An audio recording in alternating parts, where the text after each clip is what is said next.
বাংলাদেশের টেকনাফ থেকে তেতুলিয়া, রূপসা থেকে পাথুরিয়া, তামাবিল থেকে বাংলা পাট পর্যন্ত প্রতিটি ঘরে ঘরে ইসলামী ছাত্র শিবিরের জনশক্তি তৈরি হয়েছে।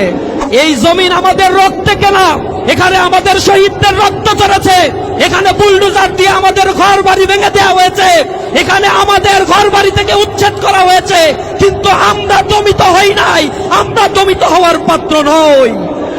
এ বাংলাদেশের স্বাধীনতার পরবর্তী ইতিহাস সাক্ষী। প্রতিবার আন্দোলন পরবর্তী, প্রতিবারই সুযোগ সন্ধানী এই দলটি সুযোগ নিয়েছে আর জনগণের ঘাড়ে চেপে দুর্নীতির স্বর্গরাজ্য তারা তৈরি করেছিল। উষার দুয়ারে হানি আঘাত, আমরা আনিব রাঙা প্রভাত, আমরা টুটাবো তিমির রাত, বাধার বিন্দাচল। আর এক সন্ত্রাসী গোষ্ঠী এখন আবার কোরআনের বিরুদ্ধে নব্য ফ্যাসিবাদের প্রতিধ্বনি হয়ে তাদের জন্ম বাংলাদেশে হচ্ছে, আমরা দেখতে পাচ্ছি। সুপ্ত বারুদ আগ্নেয়গিরি এই জাতিকে নিয়ে যদি আবার কেউ তামাশার খেলা খেলতে চায়, তাহলে আমি আবার প্রতিবাদ করব। ওরা কোটি কোটি টাকা লুটপাট করেছে নির্বাচনে, সেগুলো অপব্যয় করবে। ফ্যাসিবাদ আওয়ামী লীগ চলে গেছে, তাদের পেতাত্তা যারা এখনো বিদ্যমান রয়েছে তাদের পিছনে তারা টাকা ঢালবে। হয়তো এত টাকা আমাদের নাই, কিন্তু আপনাদেরকে এক একটা ক্যাম্পেইনের এক একজন মশালধারী এক একজন মানুষে পরিণত হতে হবে। প্রতিটা ঘরে ঘরে মানুষের কাছে গিয়ে ইসলামের বাণী, কোরআনের কথাগুলো পৌঁছে দিতে হবে। বলতে হবে নতুন এক পরিবর্তনের আভাস এসেছে, এই পরিবর্তনে যদি আমরা কার্যকর ভূমিকা না রাখতে পারি, বাংলাদেশ আবার এক অন্ধকারে নিমজ্জিত হতে চলেছে। আপনারা দেখেছেন নোয়াখালীতে গতকাল এবং তার আগের দিন আমাদের দুইটি প্রোগ্রাম হয়েছে। একটা প্রোগ্রাম ছিল যুবকদের নিয়ে, যারা 40 দিন তাকবীরে উলার সাথে জামাতে ছাত্র যুবকরা নামাজ পড়েছে, তাদেরকে নিয়ে ইসলামী ছাত্র শিবির প্রোগ্রামের আয়োজন করেছে, তাদেরকে রিওয়ার্ড দেওয়ার জন্য। তাদের এটা মনে ধরে নাই, তারা সেখানে আক্রমণ করেছে। আমাদের ভাইরা আহত হয়েছে, আমরা প্রতিবাদ করি নাই, তাদের গায়ে হাত দেই নাই, আমরা সহনশীলতায় বিশ্বাসী। সন্ত্রাসী কর্মকাণ্ডের মাধ্যমে মানুষের মন জয় করা যায় না। পরের দিন আমরা আবার দারসুল কোরআনের আয়োজন করেছিলাম। সেই মসজিদে যুবদল, বিএমপি এবং ছাত্রদল যৌথভাবে সেখানে আক্রমণ করে আমাদের কয়েকশো ভাইকে সেখানে আহত করেছে তারা। কোরআনের আন্দোলন আমরা করি, কোরআন শিক্ষার কাজ মসজিদের জন্য, কোন রাজনৈতিক দেউলিয়াত্মপনা সংগঠনের জন্য মসজিদ নয়। এই মসজিদগুলোতে যখন এর আগে আমরা দারসুল কোরআনের আয়োজন করতাম, যুব শ্রেণীকে কোরআন শিখাতাম, তখন ওই ফ্যাসিবাদদেরকে দেখতাম পুলিশ নিয়ে এসে আমাদেরকে গ্রেফতার করতে। মসজিদ থেকে আমাদেরকে গ্রেফতার করার পরে সন্ত্রাস বিরোধী আইনে আমাদেরকে মামলা দেয়া হতো, আমাদেরকে বলা হতো আমরা নাকি দেশদ্রোহী, আমরা নাকি সন্ত্রাস, কারণ আমরা কোরআনের কথা বলি। বিসমিল্লাহির রহমানির রহিম। আলহামদুলিল্লাহি কাফা ওয়া সালামুন আলা ইবাদিহিল্লাযিনা ইসতাফা, আম্মা বাদ। রব্বি ইশরাহ লি সাদরি ওয়া ইয়াসসির লি আমরি ওয়াহলুল উকদাতাম মিন লিসানি ইয়াফকাহু কওলি। মানবতার মুক্তির আন্দোলন বাংলাদেশ জামাত ইসলামীর তালা উপজেলার উদ্যোগে আয়োজিত ছাত্র যুব সমাবেশের আজকের এই বিশাল জনসমুদ্রে আমাদের মাঝে প্রধান অতিথি হিসেবে উপস্থিত রয়েছেন বাংলাদেশ জামাত ইসলামীর সংগ্রামী সেক্রেটারি জেনারেল, শ্রদ্ধেয় দায়িত্বশীল অধ্যাপক মিয়া গোলাম পনোয়ার, উপস্থিত তালা কলোরা উপজেলার জামাত ইসলামী মনোনীত প্রার্থী, বাংলাদেশ জামাত ইসলামীর কেন্দ্রীয় নির্বাহী পরিষদের অন্যতম সদস্য, আমাদের প্রাণপ্রিয় দায়িত্বশীল অধ্যক্ষ ইজ্জাতুল্লাহ ভাই সহ অন্যান্য নেতৃবৃন্দ, উপস্থিত তালাবাসী, আসসালামু আলাইকুম ওয়া রাহমাতুল্লাহি ওয়া বারাকাতুহু। আমি বাংলাদেশ ইসলামী ছাত্র শিবিরের একটি মজলুম সংগঠনের প্রতিনিধি হিসেবে আজকে এই ছাত্র যুব সমাবেশে আপনাদের সামনে উপস্থিত হয়েছি। যে ছাত্র সংগঠনটির উপরে বিগত 15 বছর ফ্যাসিস্ট আওয়ামী লীগ অবর্ণনীয় নির্যাতন, জুলুম নিষ্পেষণ করেছিল, তারা বাংলাদেশ থেকে ইসলামী ছাত্র শিবির জামাত ইসলামীর কণ্ঠস্বরকে রোধ করে দেওয়ার জন্য এহেন কোন চক্রান্ত, ষড়যন্ত্র এবং শক্তি প্রয়োগ নাই যা তারা করে নাই। তারা মনে করেছিল আমাদের গুম, খুন, হত্যা, আমাদেরকে নির্বাসিত করে বাংলাদেশের মাটি থেকে তারা নিশ্চিহ্ন করে দিতে পারবে। কিন্তু আজ 2024-25 সালে আমরা এসে দাঁড়িয়ে বলতে পারছি বলছি, বাংলাদেশের টেকনাফ থেকে তেতুলিয়া, রূপসা থেকে পাথুরিয়া, তামাবিল থেকে বাংলা পাট পর্যন্ত প্রতিটি ঘরে ঘরে ইসলামী ছাত্র শিবিরের জনশক্তি তৈরি হয়েছে। এই আন্দোলনকে স্তব্ধ করে দেওয়ার জন্য আপনারা দেখেছেন গুম কমিশন রিপোর্ট পেশ করেছে। সেখানে একটি ছাত্র সংগঠনের রিপোর্ট তারা আলাদা করে পেশ করেছে। একক ছাত্র সংগঠন হিসেবে 31% গুমের শিকার হয়েছে শুধু বাংলাদেশ ইসলামী ছাত্র শিবির। বিএনপি, ছাত্রদল, তাঁতি দল, যুব দল, অমুক দল, তমুক দল সব মিলেও 35% হয় না তাদের। তারা নাকি আওয়ামী ফ্যাসিবাদের বিরুদ্ধে আন্দোলন করছে 15 বছর। ছাত্র জনতার আন্দোলনে তারা যে সুযোগ নিয়েছে, এ বাংলাদেশের স্বাধীনতার পরবর্তী ইতিহাস সাক্ষী। প্রতিবার আন্দোলন পরবর্তী প্রতিবারই সুযোগ সন্ধানী এই দলটি সুযোগ নিয়েছে, আর জনগণের ঘাড়ে চেপে দুর্নীতির স্বর্গরাজ্য তারা তৈরি করেছিল। 2001 সাল থেকে 2006 সাল পর্যন্ত তারা যখন সরকার গঠন করেছিল, জামাত ইসলামী তাদের সাথে ছিল। জামাত ইসলামী ছাড়া একবারও তারা সরকার গঠন করতে পারে নাই, অত সক্ষমতা তাদের হয় না এই বাংলাদেশে। 1 সাল থেকে 6 সাল পর্যন্ত যখন তারা ক্ষমতায় ছিল, তখন জামাত ইসলামীর 3টা মন্ত্রণালয়ে 2 জন মন্ত্রী ছিলেন। এখানে 17 জন সংসদ সদস্য নির্বাচিত হয়েছিল।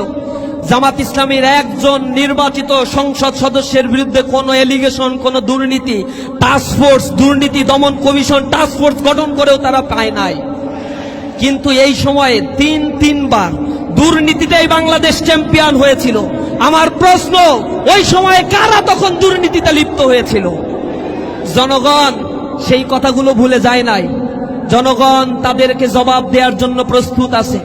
আজকে বাংলাদেশের প্রত্যন্ত এলাকাগুলোতে তারা নব্য ফ্যাসিবাদের আমরা এক প্রতিধ্বনি শুনতে পাচ্ছি। ফ্যাসিবাদের উত্তরসূরি হতে চলেছে তারা। আপনারা দেখেছেন নোয়াখালীতে গতকাল এবং তার আগের দিন আমাদের 2টি প্রোগ্রাম হয়েছে। একটা প্রোগ্রাম ছিল যুবকদের নিয়ে, যারা 40 দিন তাকবীরে উলার সাথে জামাতে ছাত্র যুবকরা নামাজ পড়েছে, তাদেরকে নিয়ে ইসলামী ছাত্র শিবির প্রোগ্রামের আয়োজন করেছে তাদেরকে রিওয়ার্ড দেওয়ার জন্য। তাদের এটা মনে ধরে নাই, তারা সেখানে আক্রমণ করেছে। আমাদের ভাইরা আহত হয়েছে, আমরা প্রতিবাদ করি নাই, তাদের গায়ে হাত দেই নাই। আমরা সহনশীলতায় বিশ্বাসী। সন্ত্রাসী কর্মকাণ্ডের মাধ্যমে মানুষের মন জয় করা যায় না। পরের দিন আমরা আবার দারসুল কোরআনের আয়োজন করেছিলাম। সেই মসজিদে যুবদল, বিএনপি এবং ছাত্রদল যৌথভাবে সেখানে আক্রমণ করে আমাদের কয়েকশো ভাইকে সেখানে আহত করেছে তারা। কোরআনের আন্দোলন আমরা করি, কোরআন শিক্ষার কাজ মসজিদের জন্য, কোন রাজনৈতিক দেউলিয়াত্মপনা সংগঠনের জন্য মসজিদ নয়। এই মসজিদগুলোতে যখন এর আগে আমরা দারসুল কোরআনের আয়োজন করতাম, যুব শ্রেণীকে কোরআন শিখাতাম, তখন ওই ফ্যাসিবাদদেরকে দেখতাম পুলিশ নিয়ে এসে আমাদেরকে গ্রেফতার করতে। মসজিদ থেকে আমাদেরকে গ্রেফতার করার পরে সন্ত্রাস বিরোধী আইনে আমাদেরকে মামলা দেয়া হতো। আমাদেরকে বলা হতো আমরা নাকি দেশদ্রোহী, আমরা নাকি সন্ত্রাসী, কারণ আমরা কোরআনের কথা বলি। আর এক সন্ত্রাসী গোষ্ঠী এখন আবার কোরআনের বিরুদ্ধে নব্য ফ্যাসিবাদের প্রতিধ্বনি হয়ে তাদের জন্ম বাংলাদেশে হচ্ছে, আমরা দেখতে পাচ্ছি। জনগণ যাদেরকে বিতাড়িত করেছে তা থেকেও তারা শিক্ষা নেয়নি। এই শিক্ষা না নেওয়ার পিছনে তাদের মূল কারণ আমরা যা মনে করি, তাদের দলের মধ্যে ইউনিয়ন পর্যায় পর্যন্ত আওয়ামী ফ্যাসিবাদের পুনর্বাসনের সকল প্রচেষ্টা তারা করেছে। প্রতিটি ক্যাম্পাসে তারা যে কমিটি দিয়েছে, তারা আমাদেরকে বলে গুপ্ত, আমাদেরকে বলে রাজাকার, আলবদর, আশামস, মিথ্যা প্রোপাগান্ডা ছড়িয়েছে। আমরা তাদের প্রোপাগান্ডার জবাব না দিয়ে আমাদের কোরআনের বাণীগুলো ছাত্রদের কাছে কাছে আমরা গিয়ে গিয়ে পৌঁছে দেওয়ার জন্য চেষ্টা করেছি। আপনারা দেখেছেন বিশ্ববিদ্যালয়গুলোতে আজকে নির্বাচন হয়েছে, প্রতিটা বিশ্ববিদ্যালয়ে ছাত্ররা ইসলামী ছাত্র শিবিরের উপর তারা আস্থা রেখেছে। এবং প্রথম ইলেকশন, তারপরের দ্বিতীয় ইলেকশন হয়েছে জাহাঙ্গীরনগরে, তৃতীয় চট্টগ্রাম বিশ্ববিদ্যালয়, চতুর্থ রাজশাহী বিশ্ববিদ্যালয়। একটা বিশ্ববিদ্যালয়ের পরে আর একটা বিশ্ববিদ্যালয় ইলেকশন হলে পূর্বের চাইতে আরো ভালো ফলাফল ইসলামী ছাত্র শিবির পরের বিশ্ববিদ্যালয় করেছে। রাজশাহী বিশ্ববিদ্যালয়ে 17টা হল আছে, 17টা হলের মধ্যে ছেলেদের 11টা হল। 11টা হলেই বিপি, জিএস, এজিএস সহ নিরঙ্কুশভাবে ইসলামী ছাত্র শিবিরের প্যানেল বিজয় অর্জন করেছে। এখন শিক্ষার্থীদের মধ্যে, শিক্ষিতদের তরুণদের মধ্যে ইসলামী ছাত্র শিবির ইসলামের প্রতি জানার আগ্রহের পরিমাণ বেড়ে গিয়েছে। এই নির্বাচনগুলো হওয়ার পরে তারা এখন এত রাজনৈতিকভাবে দেউলিয়া হয়েছে, তারা এখন বলে এইসব নির্বাচন ছাত্র সংসদ নির্বাচন জাতীয় নির্বাচনে কোনো প্রভাব ফেলে না। অথচ বাংলাদেশের স্বাধীনতার পরে যে কয়টা ছাত্র সংসদ নির্বাচন হয়েছে, ঢাকা বিশ্ববিদ্যালয়ে যারা ছাত্র সংসদ নির্বাচনে বিজয় অর্জন করেছে, পরবর্তীতে দেখা গিয়েছে সেই সমমনা শক্তি পরবর্তীতে বাংলাদেশের রাষ্ট্র ক্ষমতায় গিয়েছে। বাংলাদেশের মানুষ এখন আর বোকা না, তাদেরকে আর ভুল বুঝিয়ে ঘুম পাড়ানি মাসি পিসির গল্প শুনিয়ে এরপরে রাষ্ট্র ক্ষমতা দখল করে আর উন্মুক্ত লুটপাট হত্যাযজ্ঞ খুন খারাপির রাজত্ব বাংলাদেশে আর চলবে না। তাদের চরিত্র বাংলাদেশের মানুষ দেখে ফেলছে। তারা গণ অভ্যুত্থানে তাদের কয়জন মারা গেছে এই সংখ্যাটা তারা তো ভুলভাল বলে। প্রথমে বলছে 52, এরপরে বলছে 150, এরপরে আবার 88, তারপরে বলছে 800, এরপরে কেউ কেউ ভুল করে বলছে সহস্রাধিক। আমি হিসাব কিতাব করে দেখলাম যা তারা বলে এই কয়জন আসলে জুলাই অভ্যুত্থানে শহীদও হয় নাই। অংশগ্রহণ তারা কতটুকু করছে আল্লাহই ভালো জানে আমাদের। এখন তারা যে লিস্ট প্রকাশ করেছে, পরে তাদের লিস্ট কিন্তু আবার সেখান থেকে রিমুভ করতে হয়েছে, কারণ লিস্ট প্রকাশের মধ্যে দেখছে ওর ভিতরে ছাত্র শিবিরেরও কয়জন ঢুকে গেছে। এখন যখন প্রতিক্রিয়া তখন এটা ডিলিট করে দিছে। এখন সংখ্যা বলে, লিস্ট আর প্রকাশ করে না। লিস্ট প্রকাশ করবে কোথা থেকে? জুলাই আন্দোলনে তাদের নেতারা কোথায় ছিল তাদের আমাদের ভালোভাবেই জানা আছে। সুতরাং তারা গতদিন বলেছে জুলাই আন্দোলনের নেতৃবৃন্দ যারা ছিল, জুলাই আন্দোলনে অবস্থান নিয়েছে, তাদেরকে দোসর বলেছে, ফ্যাসিবাদের আওয়ামী লীগের দোসর বলে আখ্যায়িত করেছে। আমরা এর তিরস্কার জানাই, তীব্র নিন্দা এবং প্রতিবাদ জানাই। আমরা বলতে চাই, এই বাংলাদেশের পতাকা নিয়ে, এই বাংলাদেশের সীমানা নিয়ে, বাংলাদেশের ধনসম্পদ নিয়ে কেউ যদি আর লুটপাটের ষড়যন্ত্র করে, তাহলে আমি আবার প্রতিবাদে জ্বলে উঠব।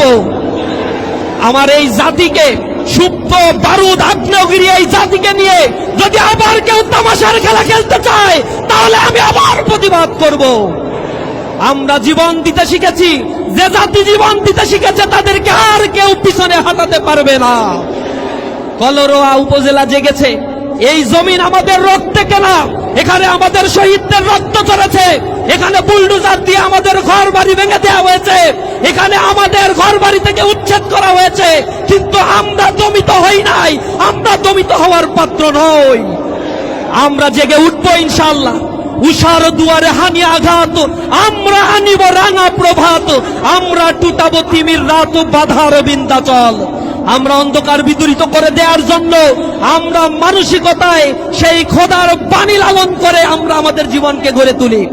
এজন্য তরুণ যুবকেরা প্রতিটা আন্দোলনে বাংলাদেশকে গড়ে তুলেছে, পৃথিবীর মানচিত্র তরুণ যুবকেরা পরিবর্তন করে দিয়েছে।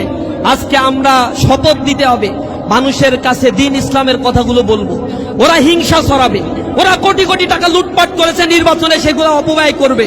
ফ্যাসিবাদ আওয়ামী লীগ চলে গেছে, তাদের প্রেতাত্মা যারা এখনো বিদ্যমান রয়েছে তাদের পিছনে তারা টাকা ঢালবে।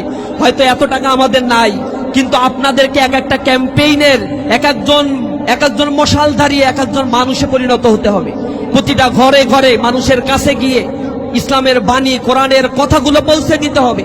বলতে হবে নতুন এক পরিবর্তনের আভাস এসেছে, এই পরিবর্তনে যদি আমরা কার্যকর ভূমিকা না রাখতে পারি, বাংলাদেশ আবার এক অন্ধকারে নিমজ্জিত হতে চলেছে।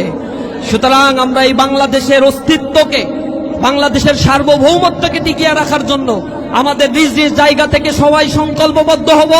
আগামীর ফেব্রুয়ারির নির্বাচনে বাংলাদেশ এক নতুন সূর্যের উদয় হবে ইনশাআল্লাহ। সকলকে আন্তরিকভাবে ধন্যবাদ জানাচ্ছি। এই রোদের মধ্যেও আপনারা বসে আমাদের কথাগুলো শুনছেন, আপনারা উপস্থিত হয়েছেন। সকলকে ইসলামী ছাত্র শিবির কেন্দ্রীয় সংগঠনের পক্ষ থেকে অন্তরের অন্তঃস্থল থেকে ধন্যবাদ, মোবারকবাদ জানিয়ে আমার কথা শেষ করছি। আসসালামু আলাইকুম ওয়া রাহমাতুল্লাহি ওয়া বারাকাতুহু।